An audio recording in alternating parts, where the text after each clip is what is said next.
ininterrumpida, se viene realizando un seminario de mitología clásica en la ciudad de San Cristóbal, Venezuela. Seminario que gratuitamente dicta nuestro expositor, el profesor Bernardo Enrique Flores Ortega. Allí, dadas las condiciones actuales, las reuniones se siguen llevando a cabo por esta vía, todos los días martes de 5 a 7 de la noche, hora de Venezuela. Surgió allí la idea de organizar una charla abierta para todos los interesados en el tema mitológico, con un adicional que hace que esta charla sea especial. Ese valor agregado es la relación del mito con la espiritualidad del ser que busca evolución en los senderos iniciáticos en las principales escuelas de sabiduría del mundo occidental de nuestros días. Y es por ello que esta primera charla abierta se ha titulado ¿He iniciado a entregar Elena a París o rescatarla para Menelao? Durante aproximadamente 25 minutos, el profesor Bernardo Flores nos llevará de la mano por eventos importantes narrados en la Ilíada y nos permitirá darle respuesta a dicha interrogante desde una perspectiva iniciática. Para los que no lo conocen, Bernardo Enrique Flores Ortega es profesor titular jubilado de la Universidad de los Andes en San Cristóbal, Venezuela, lingüista y filólogo clásico. Es un apasionado por el estudio del mito, del símbolo, la hermenéutica, la filosofía, la astrología, entre otros temas, el misticismo y las ciencias ocultas.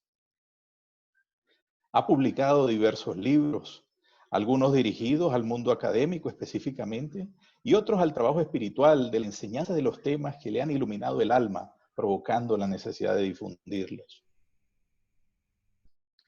Desde muy joven incursionó en la yoga y en otras disciplinas orientales, siguiendo las enseñanzas del honorable doctor Serge Reynaud de la Ferrière, a la par que se iniciaba en la francmasonería bajo la tutela de su mentor, el doctor José Manuel Briceño Guerrero. Ha sido fundador de 2 maestrías en sus áreas de estudio en la Universidad de los Andes, Venezuela, como también ha sido conferencista invitado en diversas ocasiones por universidades alrededor del mundo.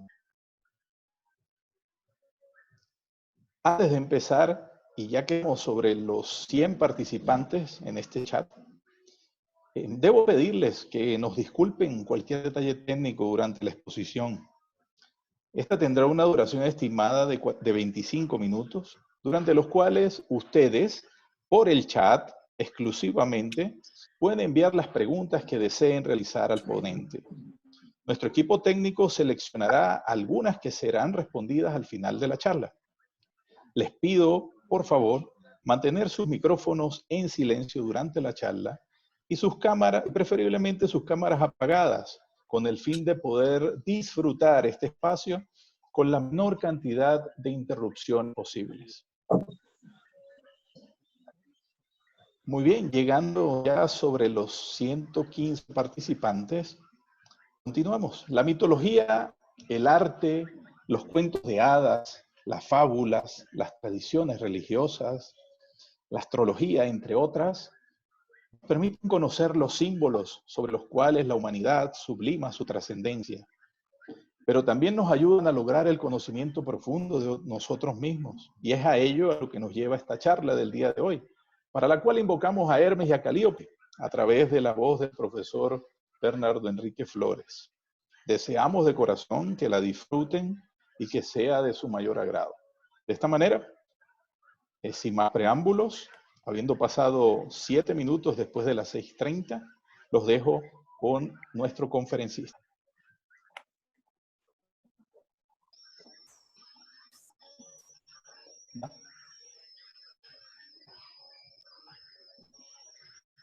Muy buenas tardes a todos los oyentes. Les doy la más cordial bienvenida a este intercambio amistoso que vamos a hacer y que yo veo muy significativo porque nos unen temas que son interesantes para almas que tenemos cosas en común. Es la atracción por los temas, diría yo, temas de sabiduría.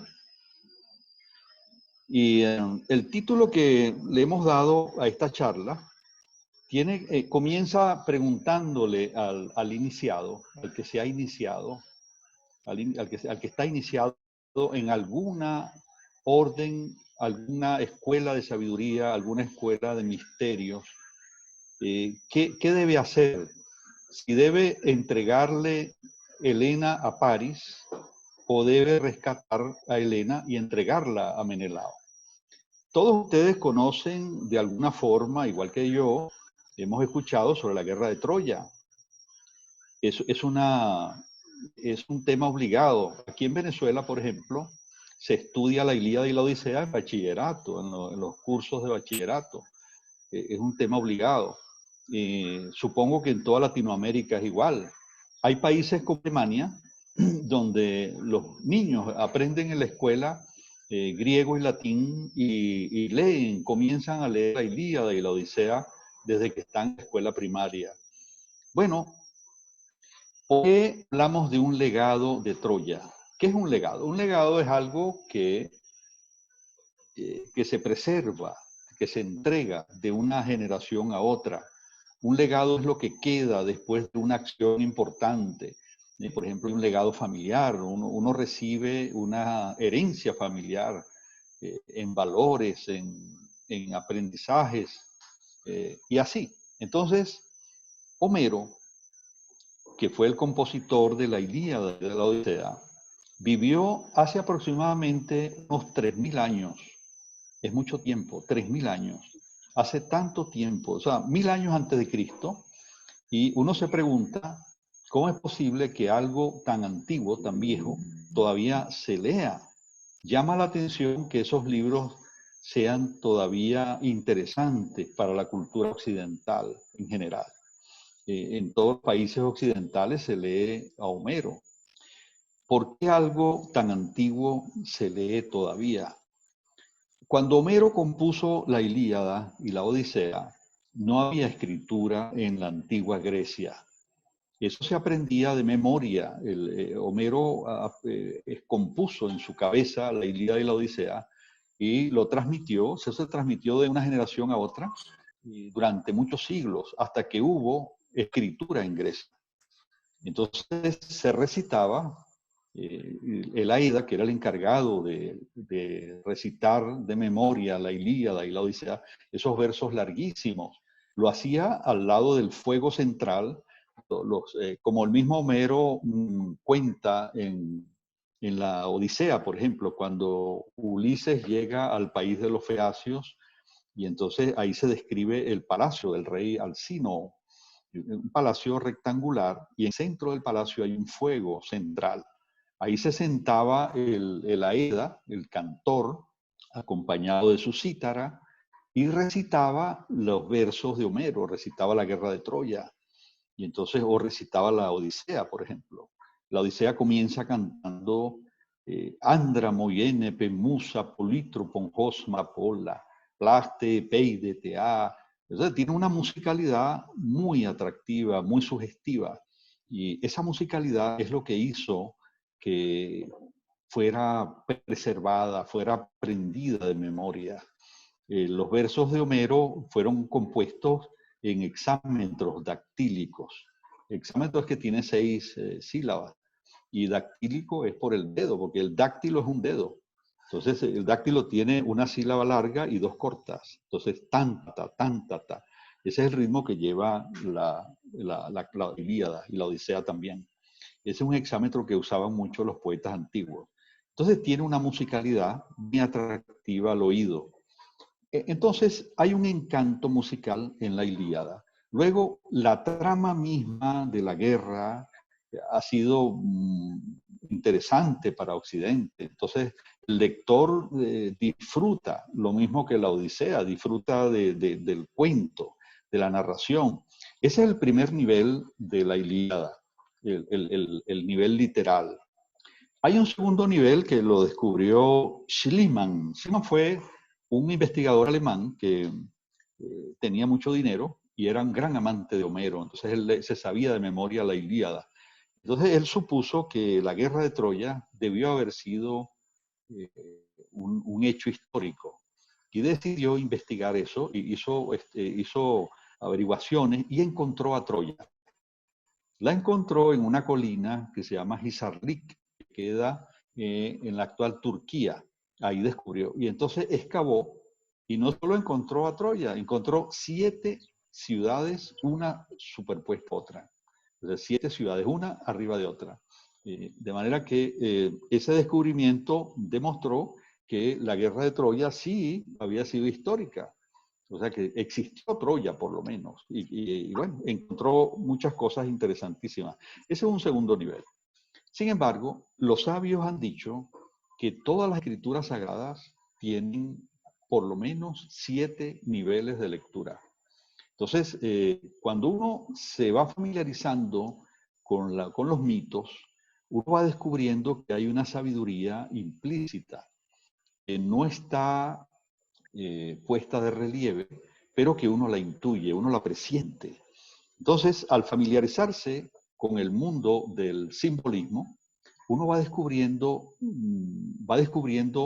temas que están escondidos detrás de esos versos, detrás de esos cuentos que son tan interesantes. Ahora bien, vamos a intentar descifrar cuál es la sabiduría que está escondida dentro de esa trama de la guerra de Troya. Primero necesitamos hablar de por qué se dio la guerra de Troya, cuáles son las causas, qué ocurrió esta guerra. Entonces hay un mito que no está contado en la Ilíada de Homero, porque cuando uno empieza a leer la Ilíada consigue que la guerra ya lleva 9, 10 años. Más bien la Ilíada cuenta es el final de la guerra. Entonces, pero el principio de la guerra, ¿a qué se debió? Eso hay que encontrarlo en otros relatos míticos. Y un relato que es imprescindible para entender eso es el mito que se llama la decisión de París o el juicio de París. Entonces, vamos a comenzar por revelar o develar esta trama. En primer lugar, la diosa Tetis, inmortal, crió un hijo mortal. Ella es una diosa marina, una diosa que vive en las profundidades del mar. Y ella crió un hijo mortal. Eso lo repite Homero 22 veces en la Ilíada. Es para llamar la atención de que cómo los dioses también intervienen en el mundo, o sea, y que ella es una diosa marina. Ahora, en las escrituras sagradas, cuando uno lee el mar siempre es la afectividad. El mar es el mundo de las emociones. Por ejemplo, en la Biblia uno consigue en los Salmos que el rey David, que fue el que compuso los Salmos, él escribe, siento que, él le dice, Señor, me han invadido muchas aguas, o sea, el agua es la afectividad, es el mundo emocional, el mundo afectivo. De manera que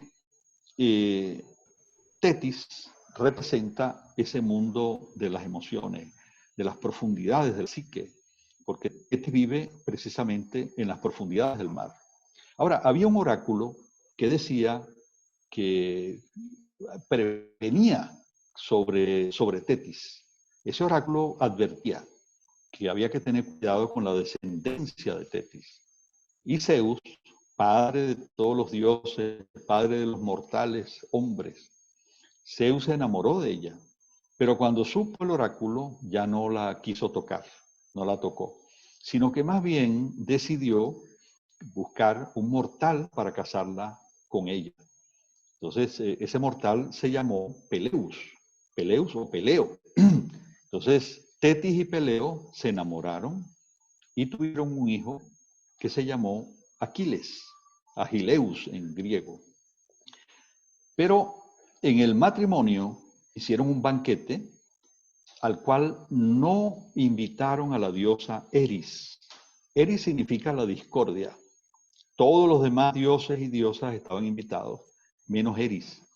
Eris es la discordia y de ella deriva la erística. Por ejemplo, los abogados estudian erística. Erística es el arte de discutir para ganar. Entonces, la discordia no fue invitada, pero ella se presentó en el banquete y tiró en la mesa una manzana de oro que tenía un letrero. El letrero decía, para la más bella. Y se fue.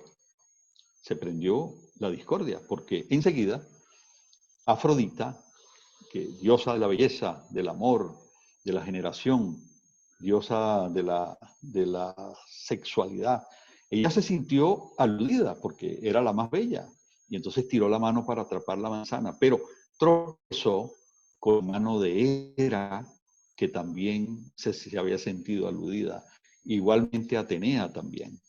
De manera que se prendió la discordia, se prendió la disputa, y Zeus, para resolver esa disputa, decidió escoger como juez a un mortal, a un joven adolescente, vital, ¿no? Un joven puro, ingenuo, llamado Paris. Ese Paris era pastor en el tiempo en que él hizo de juez. Y entonces aquí es donde va a comenzar el juicio de Paris. Zeus nombra a Hermes para que vaya a hablar con Paris. Este Hermes es el mismo dios Mercurio. Y Hermes es el azogue en los metales, pero Hermes es el pensamiento. Él es el dios de los pensadores. Es el dios de los comerciantes también, dios de los ladrones, dios de los viajeros. Y entonces Zeus pide a Hermes que baje al mundo donde Paris y le entregue la manzana para que él escoja entre estas tres diosas cuál es la más hermosa. Entonces Hermes le da el recado, le da la manzana y Paris pide 3 días para pensar. En el primer día se presenta Hera. Y Hera le dice que si le da la manzana, ella le va a dar todo el poder del mundo, le va a conceder el poder. Mientras que él dijo, lo voy a pensar.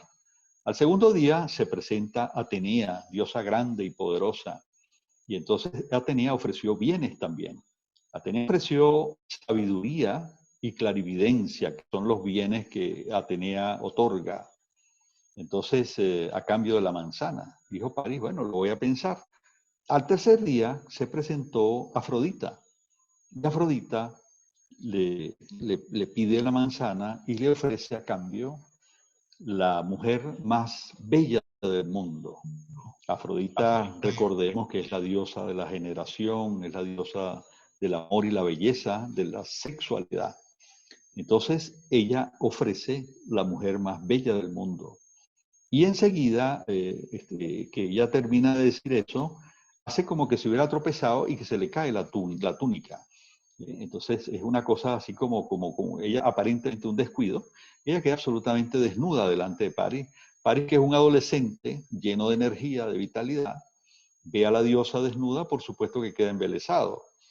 Cuando al final, más tarde, vienen las 3 diosas con Hermes a buscar la respuesta, y Paris le da la manzana, ¿a quién creen ustedes? Se la da a Afrodita. Afrodita, la que le había prometido la mujer más bella del mundo, más hermosa. Entonces, este Paris, cuando era joven, ganó un concurso y su padre, el padre de él era el rey Príamo, rey de Troya. Ustedes recuerdan que Troya tenía el rey Príamo y su esposa Hécuba, que era la reina. Y ellos tenían 50 hijos.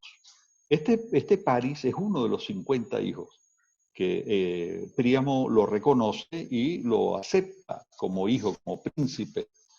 De manera pues que así comienza la historia de Paris. Entonces,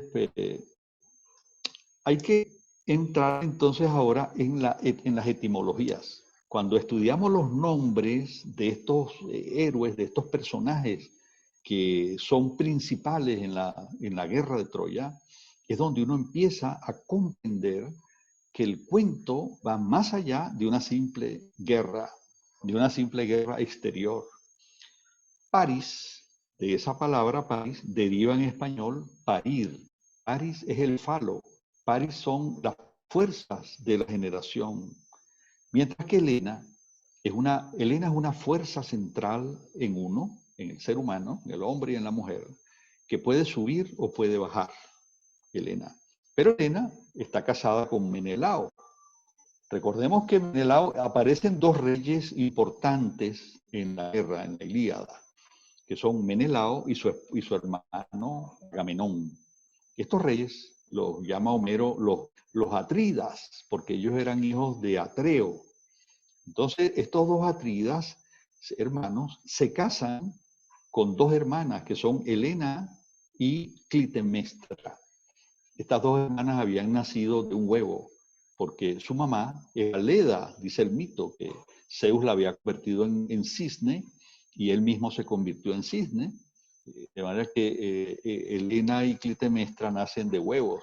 Y hay artistas, pintores famosos como Salvador Dalí, por ejemplo, tiene una obra que se llama Júpiter y Leda, creo que se llama así, Júpiter y Leda, donde aparece este tema de la mamá de Helena. Bueno, entonces las dos hermanas se casan con los dos hermanos.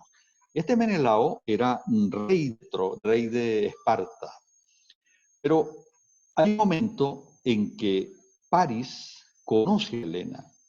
Él va a visitar, él va al palacio de Menelao, y va con su hermano Héctor, y cuando él ve a Helena, él se enamora instantáneamente de Helena. Afrodita interviene, produce un amor repentino, profundo, porque además él sabía que la diosa le había prometido la mujer más hermosa del mundo y ahora la estaba encontrando. Eso es lo que dice el mito, ¿no?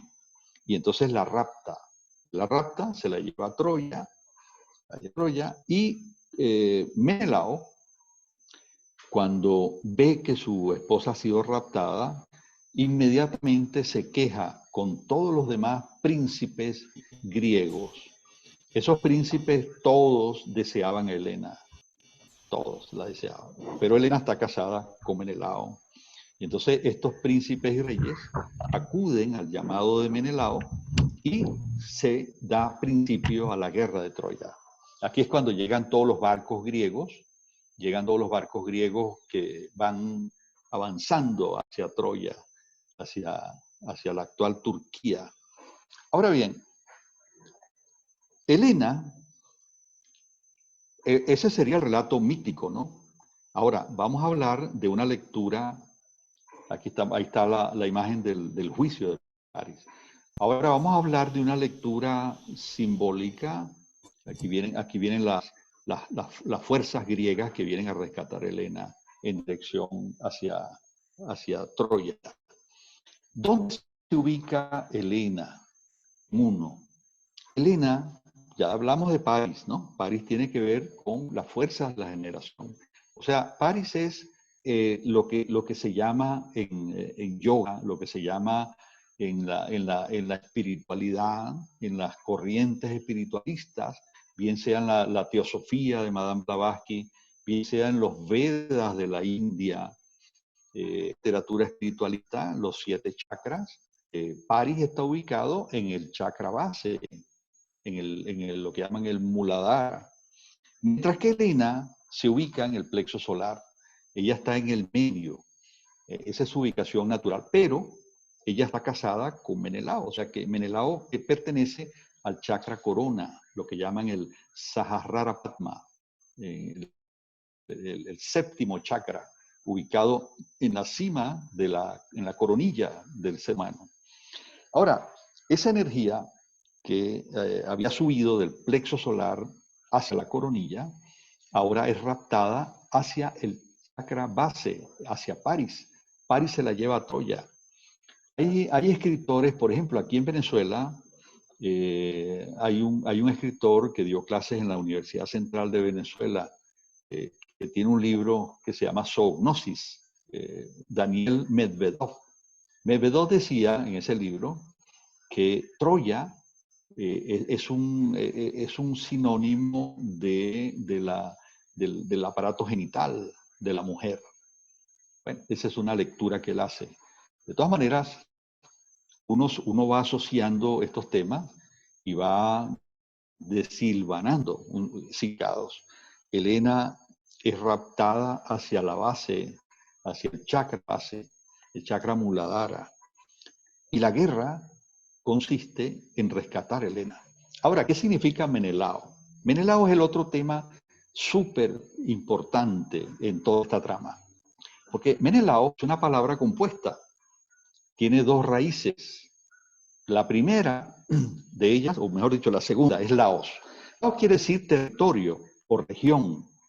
Mientras que Mene es una raíz muy importante, porque Mene uno la consigue en toda la literatura védica de la India, la literatura en sánscrito, en los textos de yoga aparece, y en toda la tradición espiritualista occidental también aparece. Mene es igual a Manas. ¿Por qué? Porque el griego antiguo, el sánscrito, son lenguas hermanas que tienen raíces comunes. Esto lo descifró en el siglo XIX un lingüista muy inteligente llamado Franz Bopp, para los que les interesen ese tipo de temas. Bopp hizo comparaciones, un tipo desde muy joven sabía muchas lenguas y comparó las lenguas unas con otras y se dio cuenta que las raíces, había una gran similitud en las raíces. De ahí descubrió las raíces entre el griego, el latín, el germano, el persa, inclusive el persa, que es la lengua que se habla en Irán, el sánscrito de la India. Todas esas lenguas son hermanas. Y así Franz Bopp descubrió que estas lenguas venían de un tronco común antiquísimo, que debía tener como unos 10.000 años de antigüedad, y que él llamó indoeuropeo. Bueno, entonces, el Manas, que es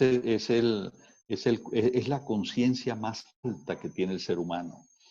Fíjense lo siguiente, ¿qué nos dice la tradición espiritualista de Oriente y de Occidente? El ser humano está compuesto en su constitución oculta por 7 cuerpos, de los cuales 4 son inferiores y 3 son superiores.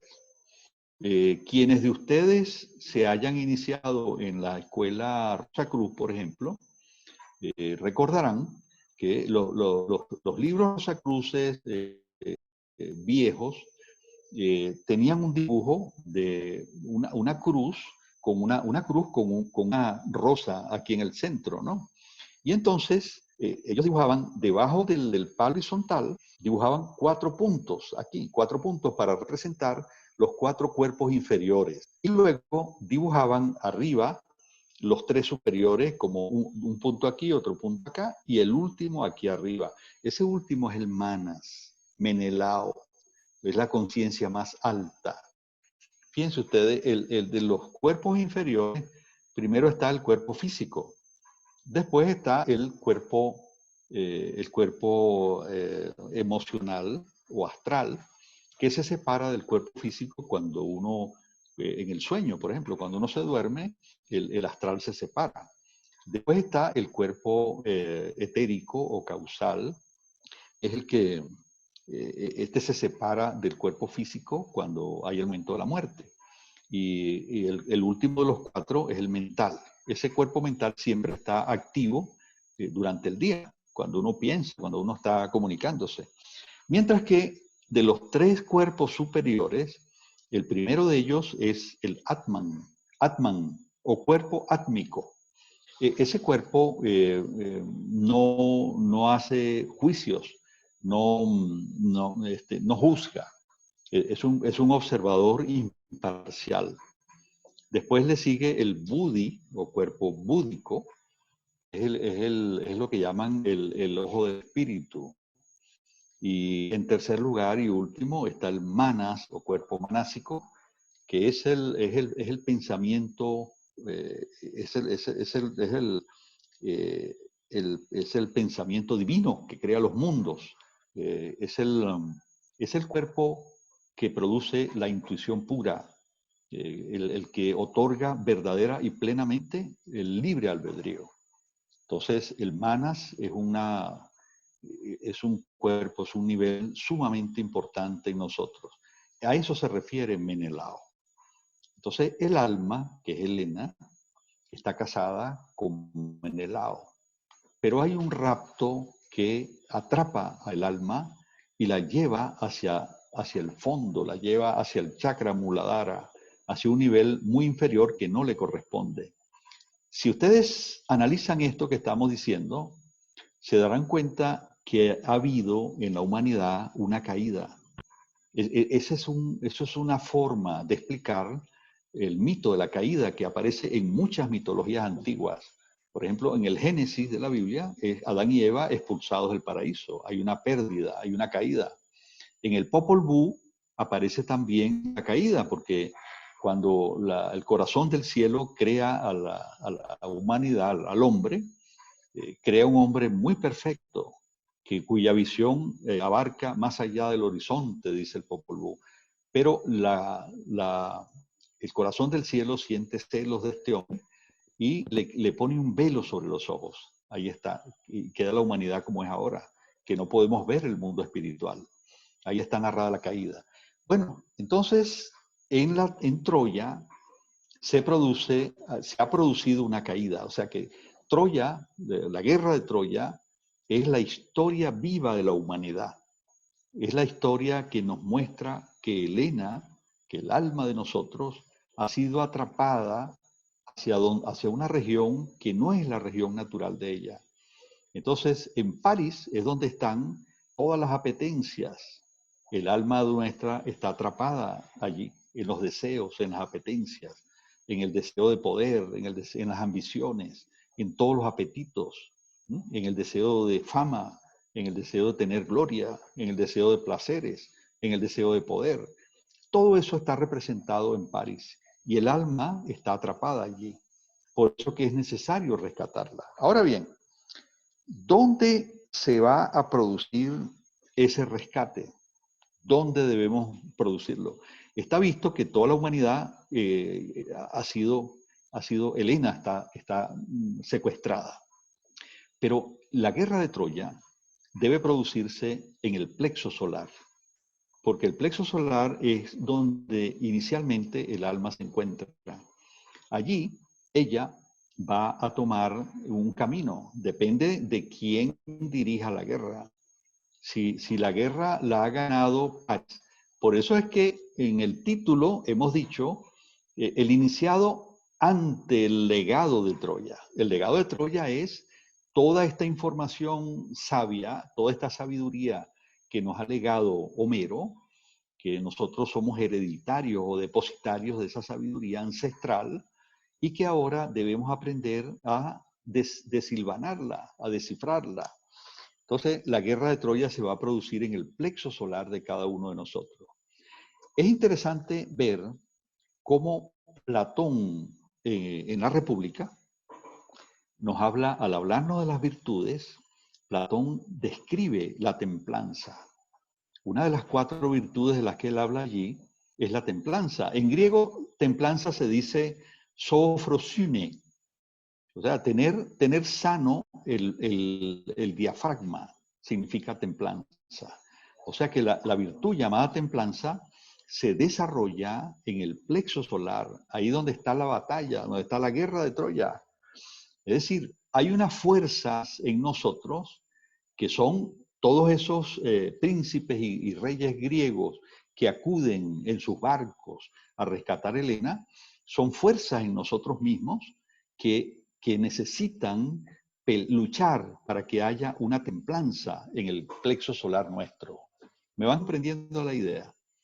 No sé si voy muy rápido, pero no importa. Es que el tiempo por aquí no es muy generoso.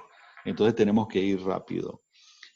Hay que suponer que hubo en la antigüedad una ciencia que explicaba al universo y que explicaba al hombre en su totalidad. Y esa sabiduría, esa ciencia, no fue transmitida por la forma como en Occidente nosotros estamos acostumbrados, que es por libros y cosas, no, por investigaciones científicas, no. Esa sabiduría ancestral fue transmitida a través de los mitos.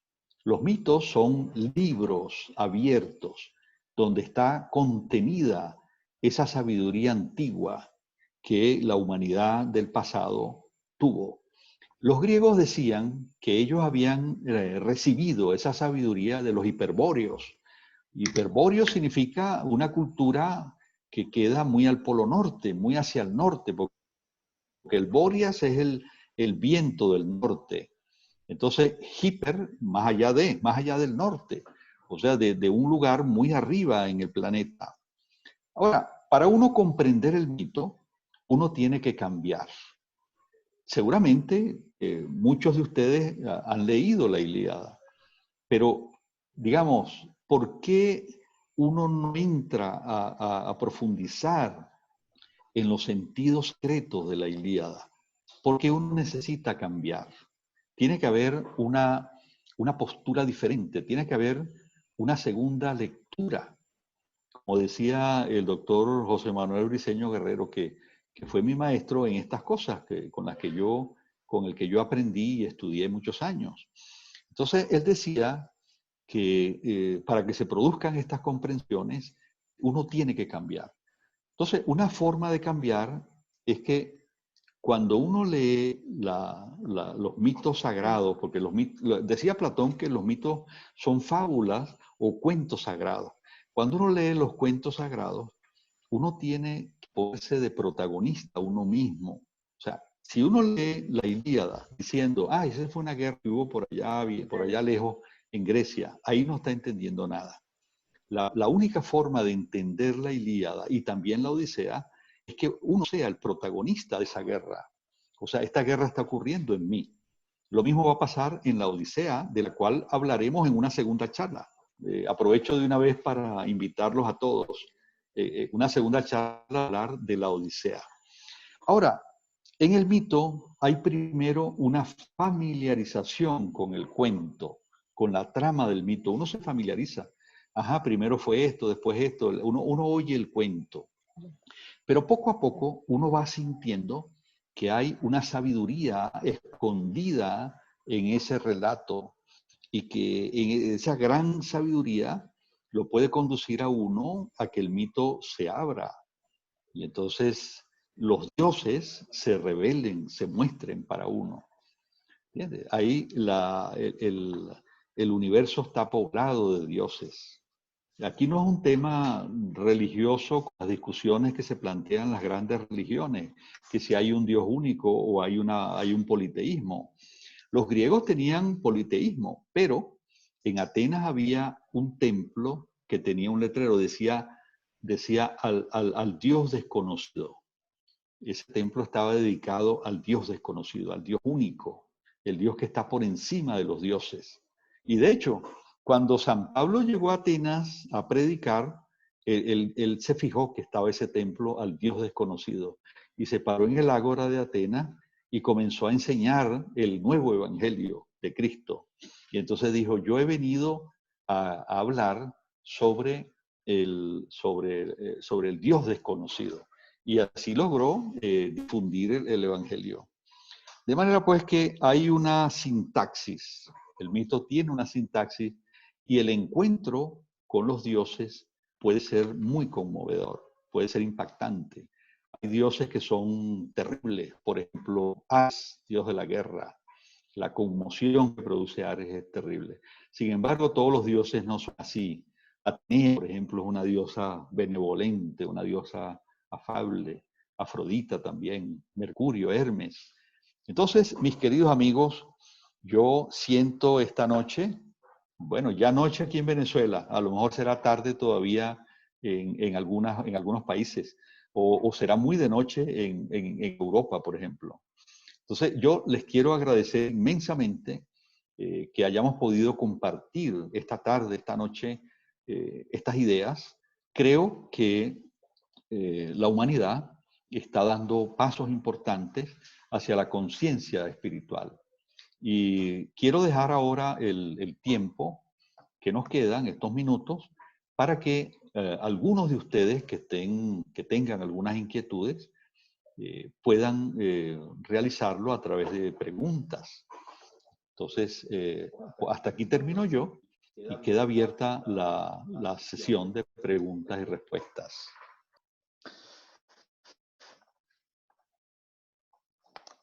Profesor Enrique. Tenemos varias preguntas que nos han hecho vía chat. Tenemos una pregunta de Monterrey, México. Dice así: ¿puede verse alguna relación entre Menelao y Paris con el mito de Dionisos y los titanes? Ajá.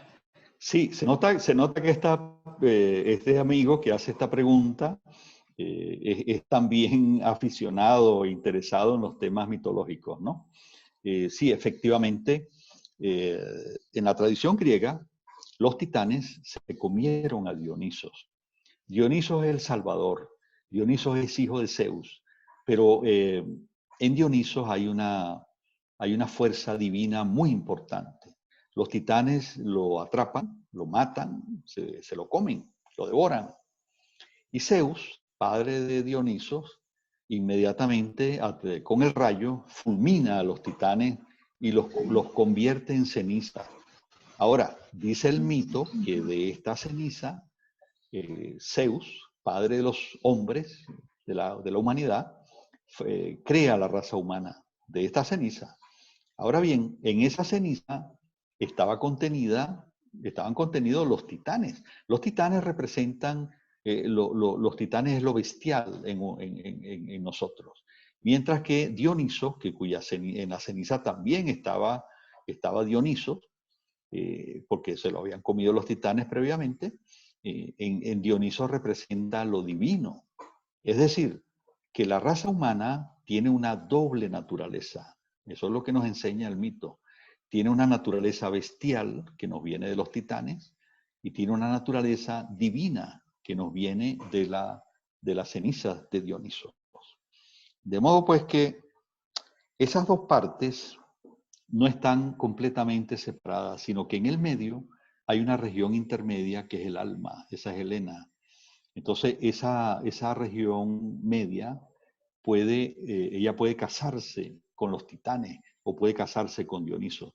Fíjense que hay una similitud entre el relato de Menelao y Paris que acabamos de explicar.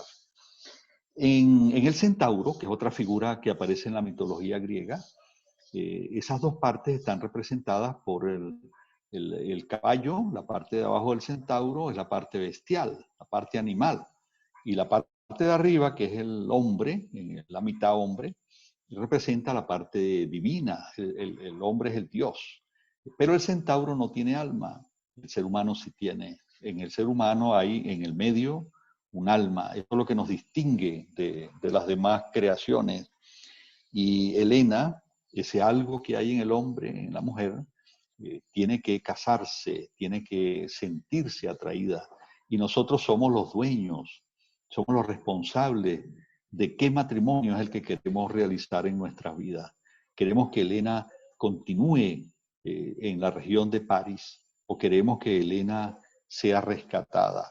Entonces, fíjense, quienes de ustedes no se hayan iniciado en alguna escuela de sabiduría, no importa, de todas maneras queda abierta las puertas, porque yo sé que muchos de ustedes pueden sentir una atracción por estos temas de espiritualidad.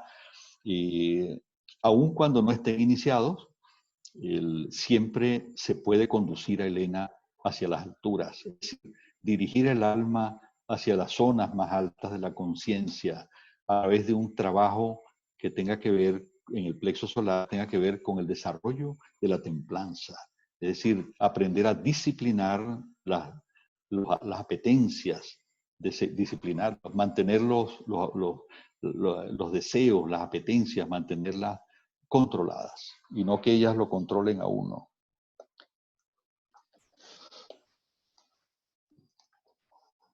Muy bien. Desde Sevilla, España, nos hacen otra pregunta.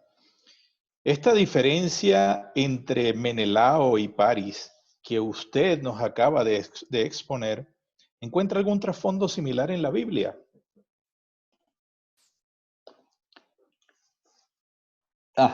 Bueno, sí, interesante también esa pregunta, porque fíjense, uno tiene que aprender a leer por uno mismo los textos sagrados. Entonces, cuando uno lee el Génesis, se consigue en el relato inicial del Génesis, donde están descritos los 7 días de la creación, se nos enseña de una manera incompleta que hubo una sola creación humana, o sea, que Adán y Eva fueron los primeros hombres, y eso no es verdad. Lean, por ejemplo, el Génesis para que se den cuenta. Cuando uno llega al 6.º día de la creación, es cuando Dios crea a macho y hembra. Hace una creación humana, pero dice la Biblia, macho y hembra los creó. ¿Y cuál es la orden? Eso se dice en hebreo, macho y hembra es ish e isha. Y la orden que les da la divinidad a esa creación es creced y multiplicaos. Creced y multiplicaos. O sea, tiene que ver con la región de París, tiene que ver con la generación. Es una humanidad inferior, bestial, cuya única orden es crecer y multiplicarse. Bueno, ese es en el 6.º día. Llega el 7.º día, Dios descansa, y al 8.º es cuando Dios dice, oye, aquí hace falta algo en la creación. Entonces crea a Adán y a Eva. Adán y a Eva son fruto del 8.º día, pero la orden que les da a Adán y a Eva es muy diferente. Le da la orden de ponerle nombre a las cosas, de manera que esta creación es divina. Entonces hay una creación bestial en el 6.º día, y hay una creación divina en el 8.º día. Hasta ahí me van siguiendo la idea. Pero más adelante, el Génesis dice que los hijos de Dios se casaron con las hijas de los hombres. Los hijos de Dios son los herederos de Adán. O sea, es la humanidad divinizada que se casa con las hijas de los hombres, que son de herederas del 6.º día, o sea, con la humanidad bestial. De modo que hubo ese cruce, es lo que da la similitud con el relato de Menelao y París, o con el relato de Dioniso y los titanes. Ahora, quería añadir una idea más con respecto al alma. Ustedes saben que la pirámide, para aquellos de ustedes que se interesen por el estudio de los símbolos esotéricos son interesantísimos. Y uno descubre que, por ejemplo, la pirámide tiene una base. La base de la pirámide es el hombre o la mujer, acostado. Esa es la base de la pirámide. Y el vértice que va subiendo es el alma. El alma es el ENA es ese vértice, ¿ves? Aquí abajo está el hombre acostado, la mujer. Entonces el alma está en el medio y se eleva. Entonces el alma tiene que escoger, casarse con Menelao para que haya un ascenso en la humanidad. Bueno, creo que esa es la respuesta para esa pregunta. Tenemos otra pregunta desde Caracas, Venezuela. ¿Por qué este tema es importante para alguien que se haya iniciado en la masonería o en cualquier otra escuela iniciática en pleno siglo XXI, si la guerra de Troya ocurrió hace 3.000 años? Bueno, sí, claro, la guerra de Troya ocurrió hace mucho tiempo, como ya lo expliqué al principio. Es un relato mítico que tiene una antigüedad impresionante, pero como ya lo dije, es la sabiduría que está implícita en el relato lo que nos interesa. Cuando el que se ha iniciado en una escuela de sabiduría en estos tiempos modernos y también en los tiempos antiguos, era igual. Las escuelas de sabiduría han cambiado muy poco. Se mantienen los mismos principios. El que está iniciado hace una promesa consigo mismo de combatirse a sí mismo, de luchar contra sí mismo. El que se inicia descubre que el verdadero enemigo es él mismo, o ella misma, si es una mujer. Las mujeres se inician en las escuelas de sabiduría y tienen derecho legítimo. Hoy en día las escuelas están abiertas para hombres y para mujeres. De manera que el que se inicia se hace una promesa a sí mismo de combatir los vicios y hacerle calabozos, encerrar los vicios. No los podemos erradicar porque los deseos siempre van a estar. Aún en un ser humano que haya alcanzado una iluminación de su alma, un ser humano que haya alcanzado esos niveles altos de los cuerpos superiores, que tenga conciencia de eso, esa persona no escapa a los deseos, siempre están presentes, pero hay templanza. Entonces la templanza es la que hace al hombre y a la mujer seres superiores. Hay que desarrollar templanza, queridos amigos. Hay que trabajar sobre la templanza, trabajar sobre uno mismo. De modo que, por más que sean relatos antiguos, eso no pasa de moda nunca. Esas son cosas que están vigentes y que tienen que ver con la salvación de la humanidad.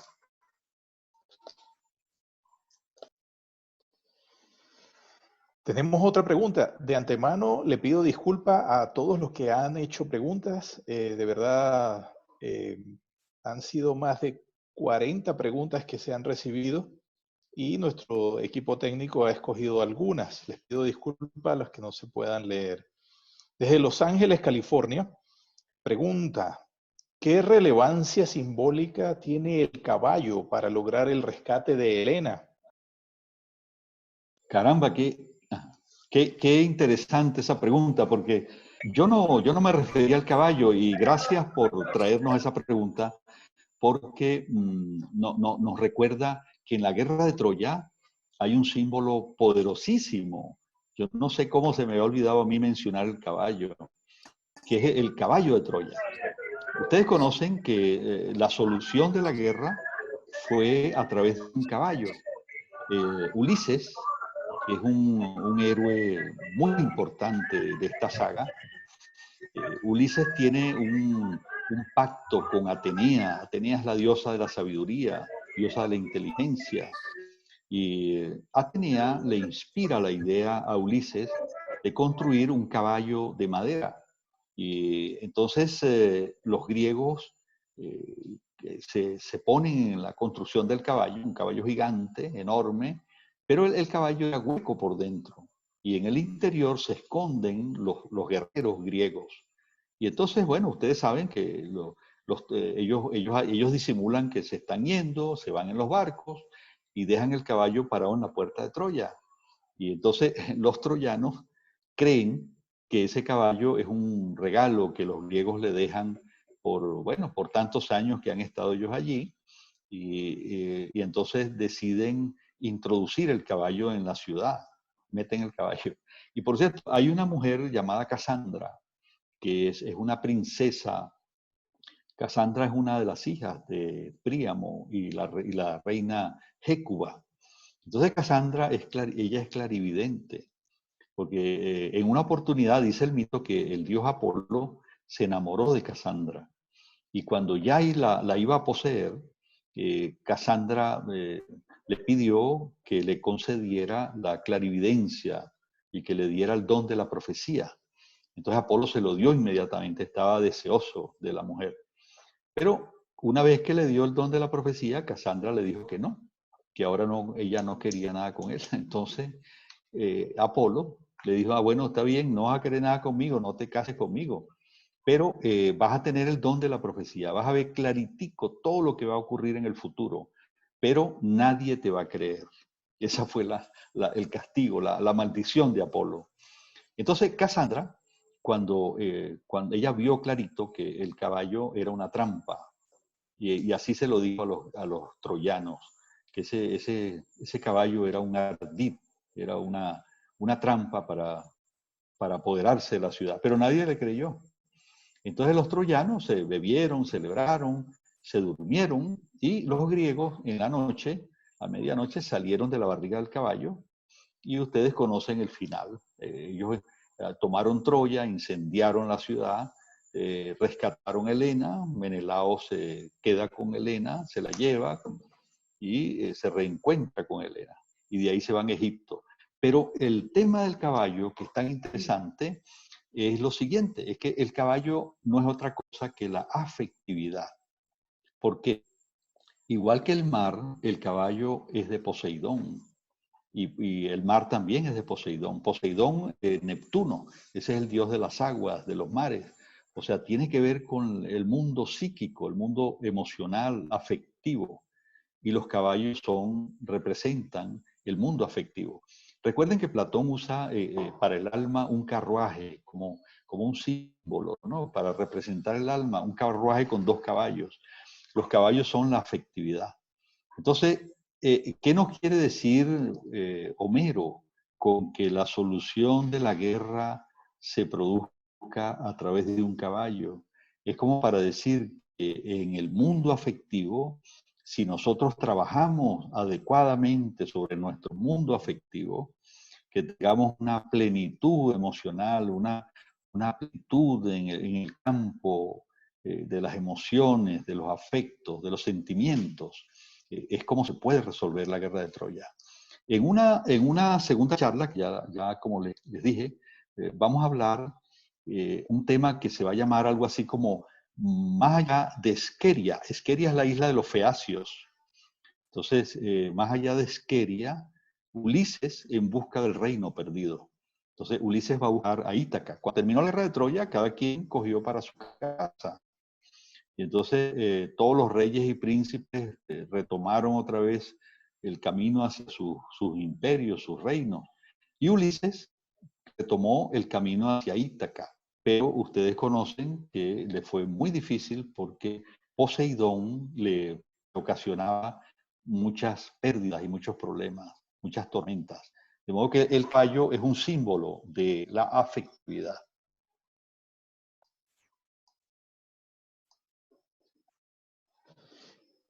Muy bien.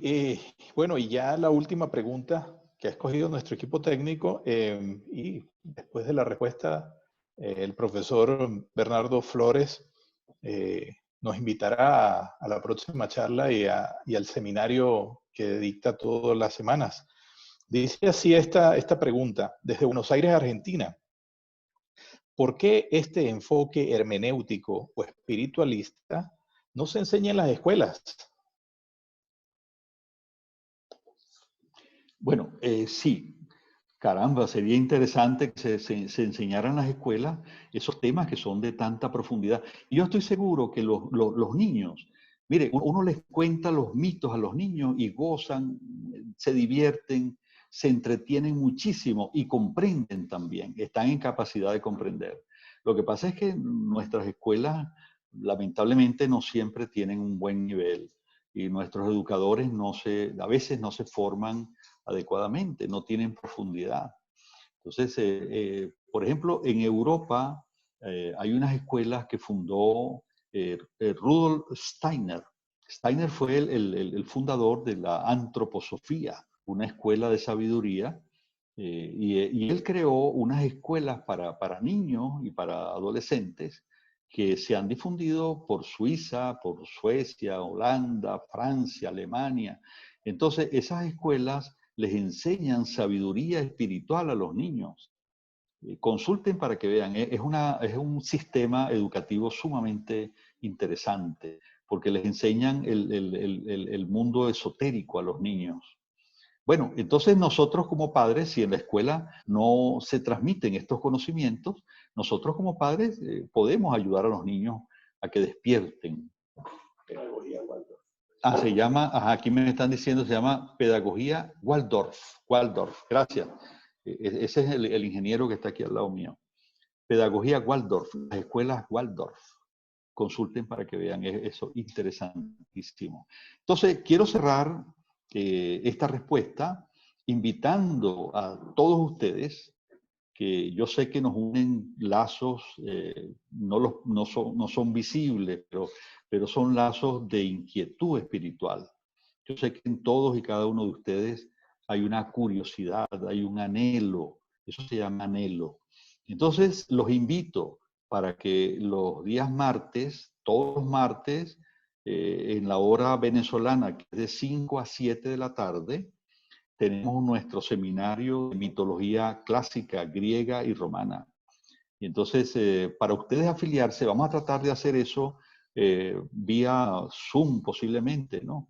Ya los amigos aquí que son ingenieros en esto nos van a ayudar. El WhatsApp del flyer. Pueden buscar en el WhatsApp del flyer y ahí pueden escribir a través de ese WhatsApp, muestran su interés y entonces nosotros los podemos registrar en el WhatsApp del seminario de mitología, para que ahí se enteren de lo que estamos estudiando y lo que estamos conversando. Bueno.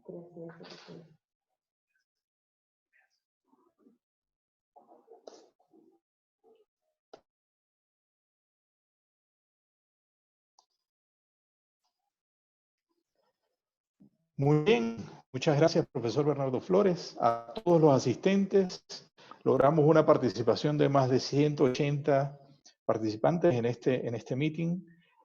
Como él ya les explicó, vía WhatsApp pueden comunicarse al WhatsApp que está en el flyer promocional de esta charla y sean invitados para los seminarios que semanalmente dicta el profesor Bernardo Enrique Flores de 5 a 7 de la noche, hora de Venezuela.